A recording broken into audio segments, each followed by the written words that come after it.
Sejam bem-vindos, gente, à nossa casa, que a gente chama de deck. Sejam muito bem-vindos.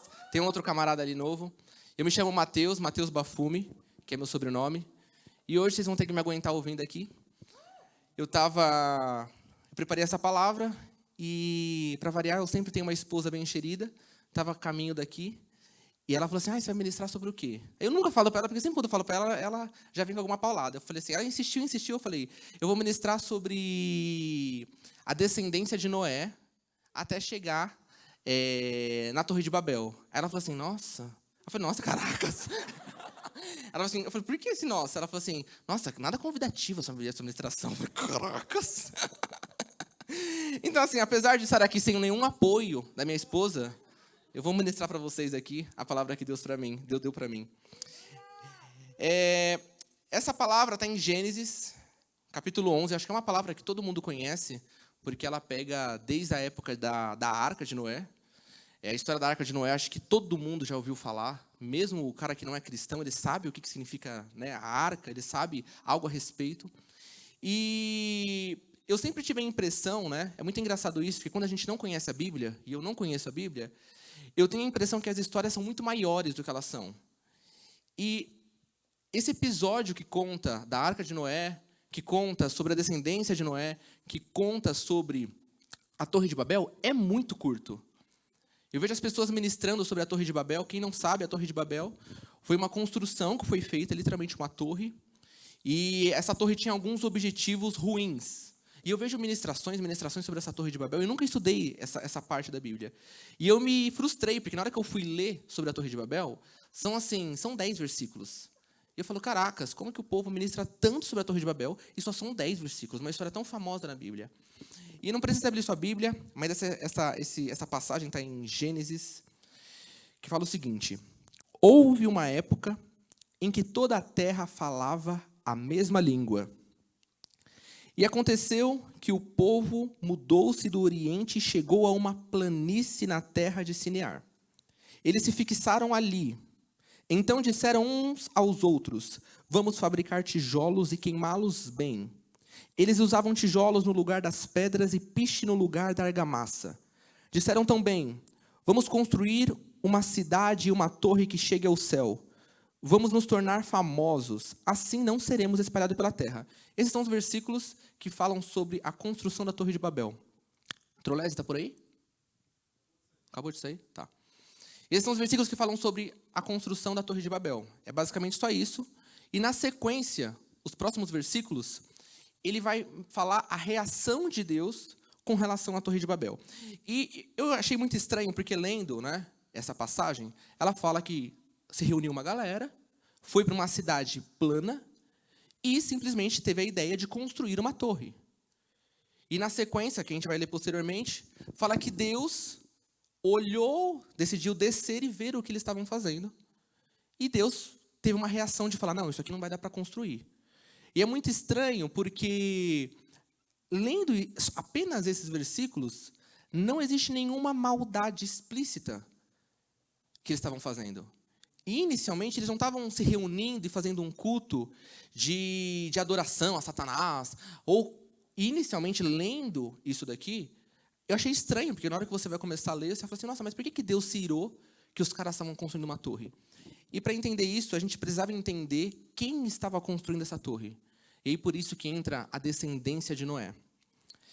E, além de entender, né, quem que estava construindo, a gente precisava entender também o que essa pessoa efetivamente queria. Olhando a história de Noé, a gente vê que Deus decidiu mandar um dilúvio na terra. A galera estava tão ruim, mas estava tão ruim, a natureza, havia tudo, toda a criação de Deus havia se corrompido. A palavra de Deus fala que Deus ficou triste de ter criado a terra. E ele manda um dilúvio, como a gente sabe. E a única família da terra inteira que foi salva foi a família de Noé. Segundo a Bíblia, Deus viu que Noé era um justo e falou assim, bom, eu vou salvar essa única família.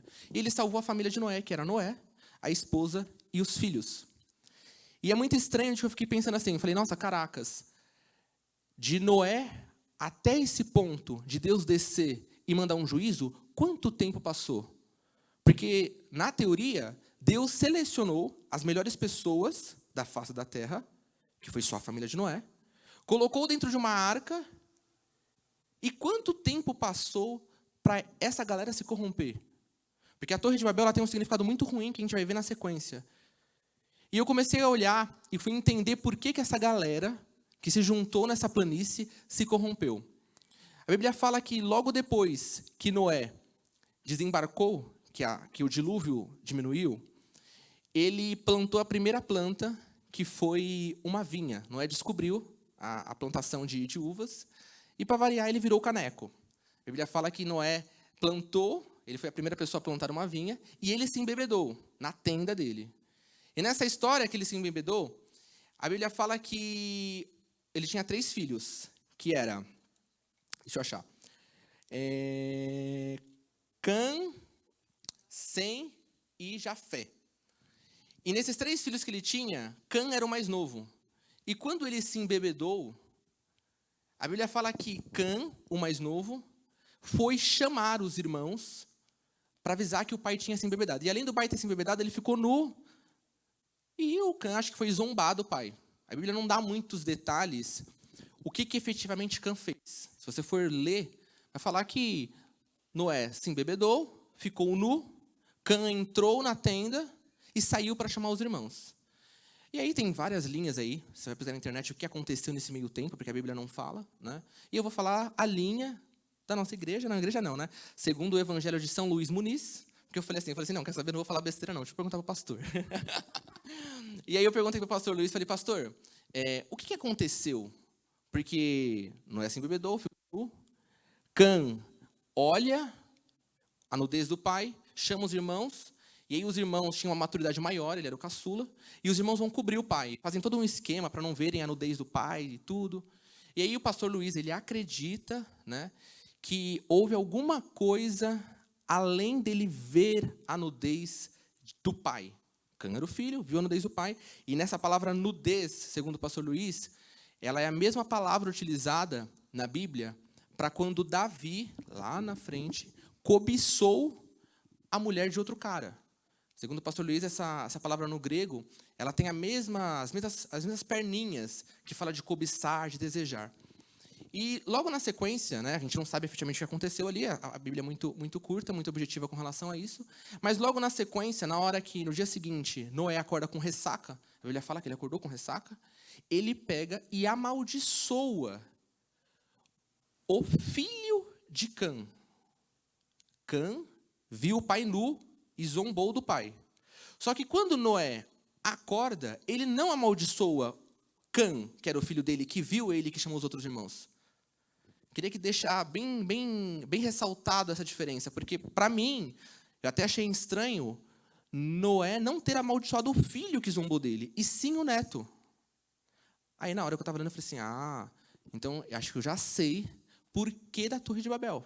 Ou melhor, talvez a Torre de Babel foi construída, uma rebelião, porque os caras tinham acabado de ser resgatados num navio, num barco, eram os justos da terra, e eu estava querendo entender por que os caras criaram a Torre de Babel em tão pouco tempo.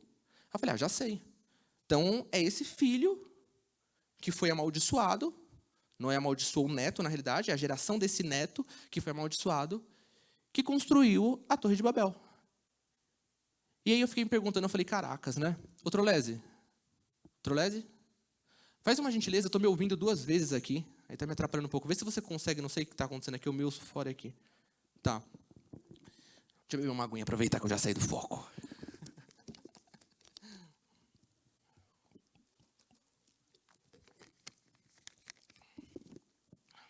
E aí eu falei, bom, beleza. Entendi por que os caras construíram a Torre de Babel.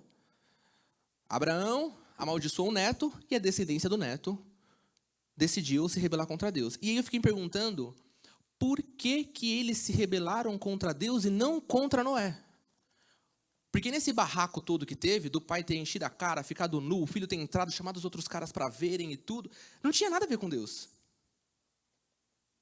Deus não foi Deus que falou para Abraão, Abraão, agora que você está sóbrio no dia seguinte, vai e amaldiçoa o neto. Noé, perdão. É que Abraão, Noé. Ele não falou nada disso. Quem amaldiçoou porque quis? Foi Noé. E trazendo para a nossa vida de hoje, eu quero te falar que nem tudo de ruim que acontece na sua vida, na minha vida, é culpa de Deus. Não é porque você está sem dinheiro, não é porque você está passando por uma dificuldade financeira, não é porque você não conseguiu entrar na faculdade que você queria, não é porque você está sem namorada, não é porque. Absolutamente tem coisas que acontecem na nossa vida que não tem nada a ver com Deus. E mesmo quando as coisas não têm nada a ver com Deus, nós culpamos Deus.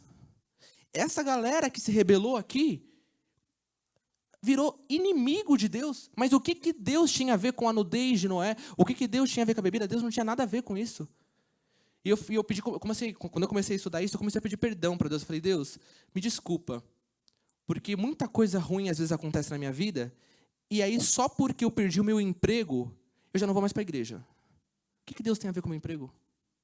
Simplesmente só porque meu namoro terminou, porque eu não consigo fazer isso, porque eu não consigo fazer assado, eu já estou mais frio espiritualmente, eu não quero mais orar. O que Deus tem a ver com isso?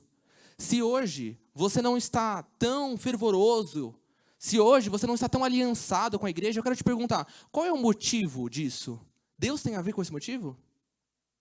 E assim como esse povo, essa galera, que catou uma briga que não era nem de Deus, e colocou a culpa em Deus, é o que a gente faz hoje, diariamente.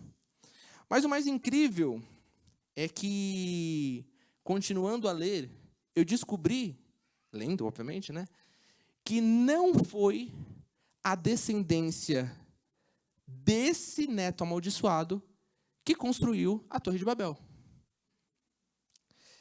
Se a gente continuar a ler, fala o seguinte, em Gênesis 10, isso na hora que começa a entrar na descendência de Noé. Os filhos de Cã eram Cuxi, Egito, Put e Canaã. Noé tinha 3 filhos. Dos 3 filhos, um dos filhos era Cã, que viu o pai nu. Quando Noé acorda, no dia seguinte, ele amaldiçoa o neto, que não foi Cã. Esse neto que ele amaldiçoou foi um dos 4 filhos de Cã. Cã tinha 4 filhos, Cuxi, Egito, Put e Canaã. E Noé amaldiçoou Canaã, que na minha linha de raciocínio que eu contei para vocês aqui até agora, eu estava entendendo que a Torre de Babel, que tem um significado ruim, veio a partir da linhagem de Canaã. E não. A Torre de Babel, ela não foi construída, a galera que estava ali empenhada na Torre de Babel não é da descendência de Canaã, que foi amaldiçoado por Abraão. A descendência, o filho descendente de construir a Torre de Babel foi Cuxi, o outro filho de Cã. Aí que eu buguei geral. Porque assim, Abraão amaldiçoou o neto. Ele amaldiçoou diretamente diretamente Canaã. Se ele tivesse falado assim, maldito seja, porque zombou de mim e tal, eu te amaldiçoo Cã. Se ele tivesse amaldiçoando o filho, de acordo com a Bíblia, né, e o que aconteceu, todos os filhos, toda a descendência de Cã, que foi amaldiçoado, seria amaldiçoada também. Só que Abraão amaldiçoou um dos netos. Noé. Não sei porque eu tô com Abraão na cabeça hoje. Então assim, quando eu falar Abraão, é Noé, tá? Eu falei, Deus, por que Cuxi, que no caso foi dessa descendência, né, que saiu aí a Torre de Babel, por que ele fez isso? Porque foi o filho de Cuxi que construiu a Torre de Babel. E não tem motivo. Olha que coisa mais louca. O cara que liderou uma rebelião contra Deus não tinha nenhum motivo. Gente, olha a ingratidão que era o nosso coração, porque é o seguinte, Deus inundou a terra inteira, passou o chicote em todo mundo, salvou apenas uma família. Se tivesse passado anos e pós anos, geração após geração e tal, e geração em geração, e ninguém mais se conhecesse, e não lembrasse da história, não foi isso que aconteceu. A gente está falando do neto de Noé. É uma geração muito próxima. E absolutamente não tinha nenhuma maldição sobre Cuxi e sobre o filho dele, que era Nimrod. Não tinha absolutamente nada. e simplesmente o coração deles se voltaram para o mal. E eu quero te alertar uma coisa. Eu não sei exatamente qual era a história, o que aconteceu com essa família para se rebelar contra Deus, porque não existia nenhuma maldição. Mas quando a gente não anda perto de Deus, automaticamente a nossa tendência vai ser se voltar contra Deus. Talvez essa família, Cuxi, não andava próximo de Deus. E existe um sangue que corre nas nossas veias, existe algo que você pode ter certeza, que se colocarem você num quarto, numa caixa fechada, alguma caca você vai fazer. Certeza absoluta. E era o que aconteceu aqui. Talvez os caras simplesmente não andavam com Deus, e por não andarem com Deus, porque não é possível que se eles andassem com Deus, ele faria um negócio desse, eles se voltaram para o mal. E, continuando a história, a gente vê que Deus, quando a galera desce da arca, ele dá diversas bênçãos para o pessoal, para a família de Noé. E uma das coisas que ele fala é: eu nunca mais vou mandar um dilúvio sobre a terra. Eu nunca mais vou acabar com a raça humana. A Bíblia não fala, obviamente, isso, mas dá a entender, parece que Deus ficou com um peso assim, no coração de ter feito o que ele fez. E aí ele coloca, inclusive, o arco-íris, e ele fala: toda vez que um arco-íris sair, eu vou me lembrar da aliança que eu fiz com vocês. Então, toda vez que você vê um arco-íris, você fala: ó Deus, por mais que eu faça cagada aí, ó, segura a mão. E dentro dessas bênçãos que Deus falava, abençoando a família de Noé, ele falou o seguinte: mas vocês sejam férteis e multipliquem-se, espalhem-se pela terra e proliferem nela. Esse é um trecho de Gênesis, né, que fala de uma das bênçãos que Deus está falando para eles multiplicarem. E ele fala para o povo ali, os filhos, né, de Noé, se alastrarem pela terra. E o primeiro ato de desobediência que eles fizeram foi justamente se reunir numa terra. O primeiro erro dessa galera não foi fazer a Torre de Babel. Deus tinha acabado de falar: espalhem-se pela terra. Se Deus falou para o cara se espalhar pela terra, o que ele se juntou? Era para ele se espalhar. E a Torre de Babel, ela tem um significado, porque eu acredito, né? Porque assim, toda construção que a gente tem hoje, existe um propósito nela. Essa igreja foi construída para virar uma igreja. O prédio que você mora, para você morar. E o que eles queriam com a Torre de Babel? Chegar até o céu? Domínio? O que eles queriam com essa construção? Essa construção foi liderada por Nimrod, que era o neto de Noé, que não foi amaldiçoado. A Bíblia fala que Nimrod era um caçador exímio diante de Deus. Alguns estudiosos dentro desse versículo, eles falam que essa palavra significava que Nimrod caçava Deus. Ele era um excelente caçador. E quando a Bíblia fala também que ele tinha poder, era um excelente caçador, significava que ele tinha algum poder político ali naquela região. Ele coordenava uma galera. E o que Nimrod, o que aquela galera queria construindo uma torre? Se você parar para pensar, o objetivo dele, segundo a Bíblia, era construir uma torre que chegasse ao céu. Obviamente, naquela ocasião, não existia nenhuma tecnologia. O cara não tinha avião, não tinha foguete, não tinha nada, né? E eu não sei, eu pensando, né? Eu não sei se na cabeça deles era tipo assim: Deus sempre fala com a gente lá de cima. A gente sabe que Deus mora no céu. Então vamos criar uma torre e invadir o céu. Pode ser. Ou eles estavam se preparando, isso eu estou falando que é especulação na minha cabeça, tá? Ou eles estavam se preparando, talvez, para caso Deus mudasse de ideia e mandasse um novo dilúvio. Porque, eu não estou colocando nenhuma apostasia aqui não, tá? Mas assim, os caras construíram uma torre que tocava o céu. Ou eles eram muito burros de achar que a torre ia tocar no céu, eles iam voar para entrar no céu, ou as nuvens eram um piso, ou eles imaginavam isso. Ou eles estavam falando: vamos fazer uma torre muito forte, porque se a gente começar a pecar, porque é tão gostoso pecar, e quando Deus mandar um dilúvio, a gente vai estar fortificado. Por mais que as águas cheguem ao primeiro nível, ao segundo nível, ao terceiro andar, Deus vai ter que inundar até o céu. Eu não sei se o pensamento deles de construir uma torre como aquela era isso. E o mais interessante de tudo é que a gente caminhando, né, fala que eles começaram a construir a torre, eles construíram a torre com tijolo, com isso. Tem alguns estudos que falam que o tijolo era feito de barro, com sangue de cristãos e tal, não sei o quê, e tinha também cultos ali e tal. A Bíblia não menciona nada disso, mas as pessoas falam às vezes algumas coisas desse tipo. Só que quando eles começaram a construir, a Bíblia fala que Deus desceu na terra para ver o que eles estavam fazendo.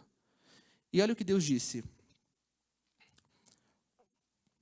O eterno Deus desceu para olhar a cidade e a torre que eles estavam construindo. Ele analisou a situação e disse: um só povo, uma só língua.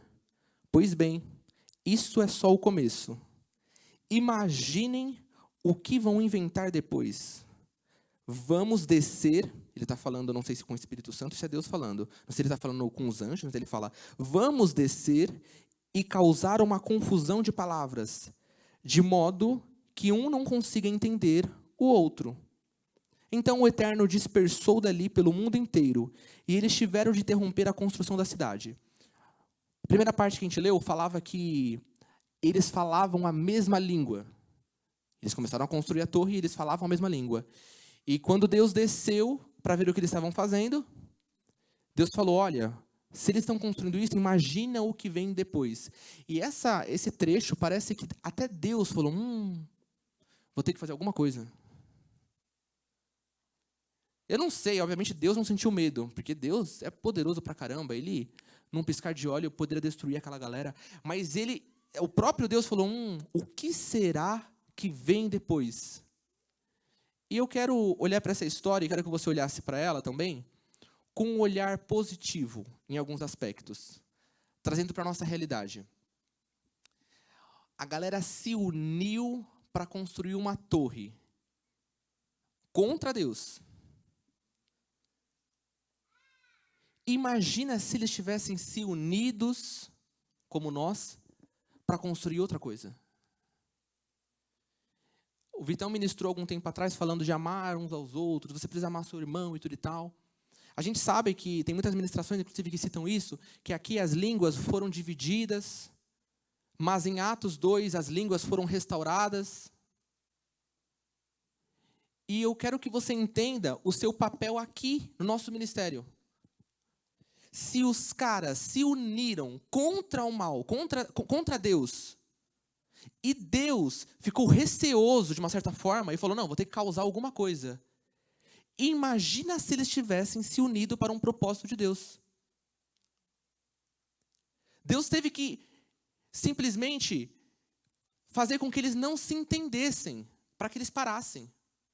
Não sei se você está entendendo o que eu estou querendo dizer para você. Se eu e você se unirmos aqui agora, a propósito de Deus, não vai ter quem nos pare.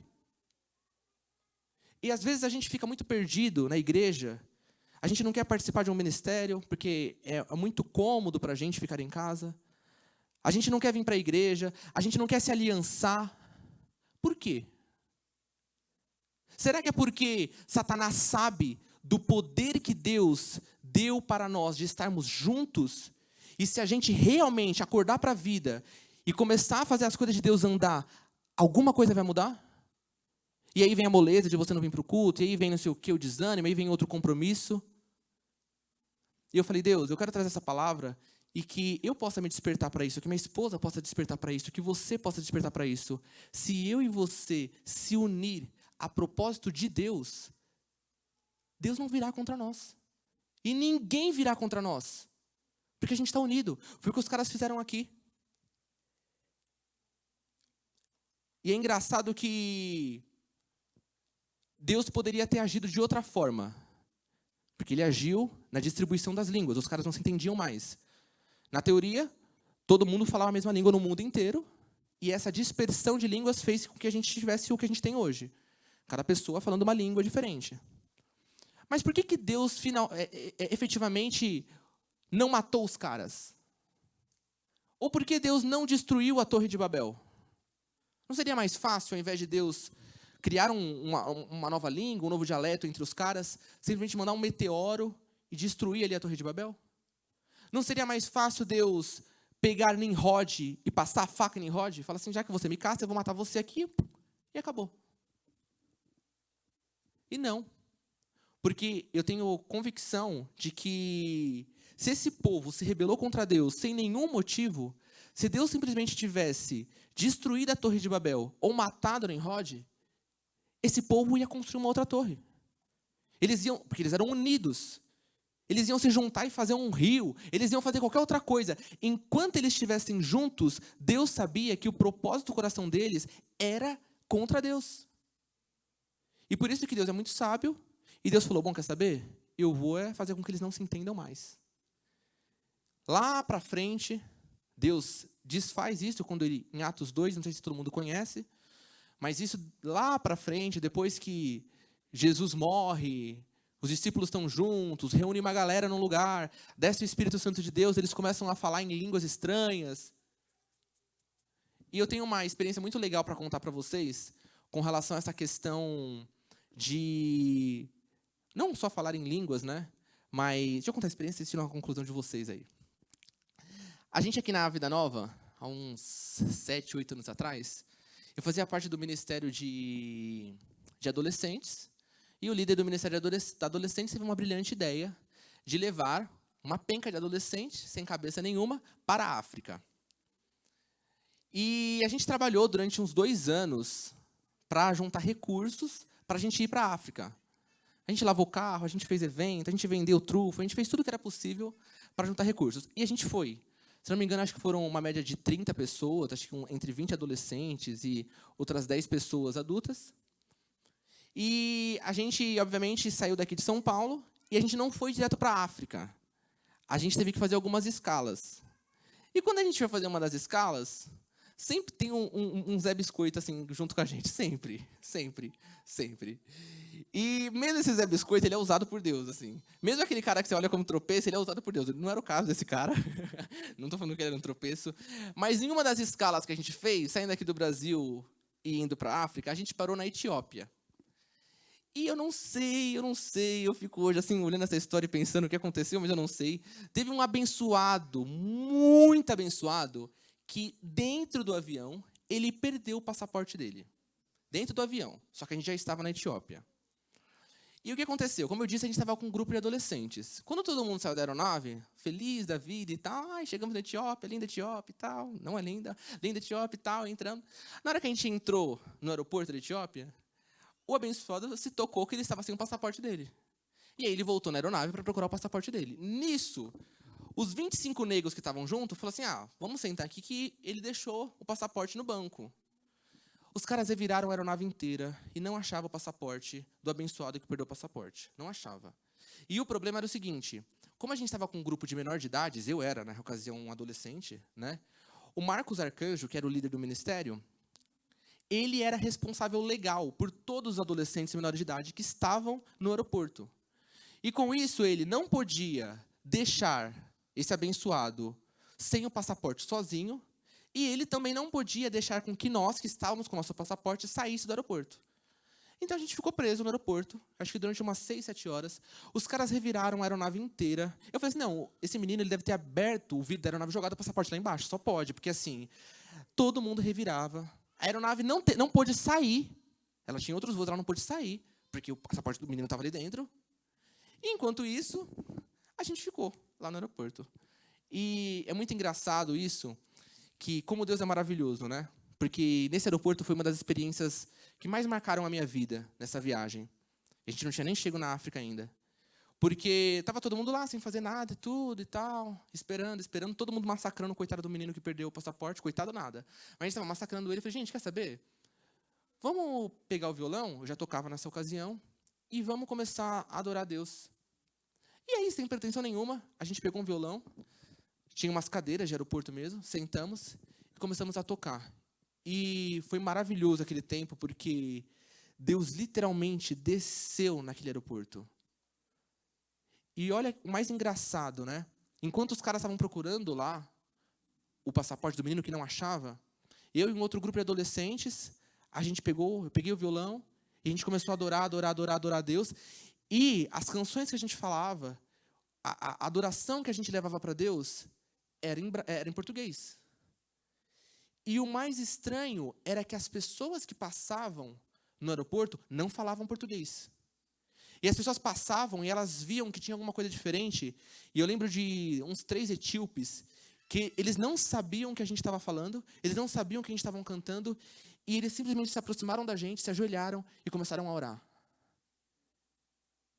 E eu comecei a falar assim, Deus, mas por que essa galera está chegando? Eles não sabem o que a gente está falando. Eu podia estar cantando uma música secular. E aquilo ali que aconteceu naquele aeroporto, para mim veio muito claro que esse é o poder do Espírito Santo. O cara não precisava entender o que eu estava falando, mas ele sabia que eu estava adorando a Deus. E às vezes a gente está aqui dentro da nossa igreja mesmo, e a gente tem dificuldade de adorar a Deus, porque a música está ruim. Eu não estou falando que o tipo era todo desgraçado, por isso que eu estava adorando a Deus. Eu estou falando que, mesmo sem o cara entender o que eu estava falando, ele se juntou em adoração junto conosco. E eu quero te dar um incentivo para quando as coisas não acontecerem no culto da forma que você gostaria. Assim como esse etíope, que você tenha noção, que fala, Senhor, o louvor está muito ruim, a projeção não funciona, o microfone está muito alto, isso aqui está assim, isso aqui está assado. Eu quero falar para você, existe um culto de adoração a Deus. Você não precisa de quem está aqui na frente para você erguer uma adoração para Deus. Deus não será que não fez suficiente para mim e para você? Se daqui em diante todos os louvores, todos os cultos forem ruins, então a sua adoração com Deus não existe mais? Você depende que eu toque para você adorar a Deus? Gênesis 11, 5 fala o seguinte: o Eterno desceu para olhar a cidade e a torre que eles estavam construindo. Ele analisou a situação e disse: um só povo, uma só língua. Pois bem, isso é só o começo. Imaginem o que vão inventar depois. Rodrigo.